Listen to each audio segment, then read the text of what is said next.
ওই ব্যক্তি আপনার বন্ধু হবে না, তার মুখে লাথি মেরে চাই দোকান থেকে পাল্টা বাড়ি করে চলে আসতে হবে। বন্ধু তুমি থাকো, আমি তোমার সাথে বন্ধুত্ব ত্যাগ করলাম। কেন? তুমি নামাজ পড়ো না। তুমি সালাত আদায় করবে যেদিন থেকে, সেদিন থেকে তুমি আমার বন্ধু হিসেবে গণ্য হবে। আর যদি তুমি সালাত আদায় না করো, নামাজ যদি না পড়ো, তোমার সাথে আমার বন্ধুত্ব বাতিল। আজকে ত্যাগ করলাম তোমাকে আমি। এই বলে চলে আসতে যদি পারে, পরকালে নাজাত আছে ইনশাল্লাহ। পরকালে পথ আছে বাঁচার। আর তার সাথে যদি চলাচল করেন, জান্নাত জাহান্নাম নিশ্চিত হবে, অবধারিত হবে। দেখবেন কোরআন মাজিদের আয়াত, একটু আমার দিকে তাকান। মহান আল্লাহ তাআলা বলছেন, ইয়াউমা ইউআদ্দু যালিমু আলা ইয়াদাইহি, কিয়ামতের মাঠে অত্যাচারী মানুষেরা নিজের হাত কামড়াবে আর বলবে, এইভাবে নিজের মুখে হাতকে ভরে দিবে আর কামড়ে ছিঁড়ে একাকার করে দিবে নিজের হাতকে। আর ব্যথাতে বাপরে মারে করে চেঁচাবে, নিজেই কামড়াবে, নিজেই চেঁচাবে।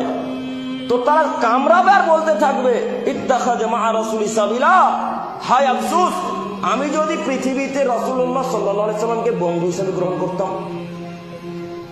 আমি যদি পৃথিবীতে ঈমানদার মানুষকে বন্ধু হিসেবে গ্রহণ করতাম, তাহলে আজকে আমার এই দশা হতো না।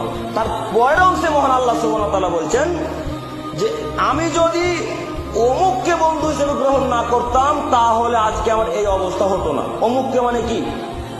যে খারাপ মানুষ, যে সালাত আদায় করে না, যে যাকাত দেয় না।